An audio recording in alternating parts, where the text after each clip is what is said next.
ஆண்டவரே, எவ்வளோ stress, எவ்வளோ கஷ்டம், எவ்வளோ கஷ்டம், எவ்வளோ பயங்கள் ஆண்டவரே. ஒவ்வொரு விஷயத்திலும் பயம் ஆண்டவரே. வேலையில பயம், பணத்துல பயம் ஆண்டவரே, கஷ்டத்துல பயம். அப்பா, இந்த பயத்தினெல்லாம் ஆண்டவரே நீ பொறுப்பெடுத்துக் கொள்ளும்.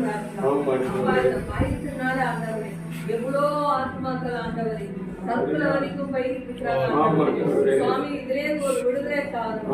அப்பா, ஒவ்வொரு பய ஆவிகளை இயேசுவின் நாமத்தினால எடுத்துக்கொள்ளும் ராஜா. ஒவ்வொரு பய ஆவிகளை நீ எடுத்துக்கொள்ளும். நல்லவராக ஜீவனாக இருக்கிறீர் ஆவியானவரே. நீரே வழியும், நீரே சத்தியம், நீரே ஜீவனமாக இருக்கிறார். அப்பா, உமது ஆவி, பரிசுத்த ஆவி இறங்குற ஒவ்வொரு ஆத்மாக்களும் ஆண்டவரை பயத்திலே எடுத்துக்கொள்ளும்படியாக செய்கிறார். நன்றி அப்பா, உமது பார்வை ஒவ்வொரு மேலையும் இறங்கட்டும். அப்பா, உங்களுக்கு வல்லமை ஒவ்வொரு மேலையும் இறங்கட்டும். அப்பா, தெளிவான சிந்தையோடு ஆண்டவரே பயத்திலே நான் ஒரு விடுதலை கொடுக்கிற வல்லவர்கள் தேவனால் எல்லாமல்ல இயேசுவின் நாமத்தினால் கேட்கிறோம். ஆமென். ஆமென். பிரியமானவர்களே,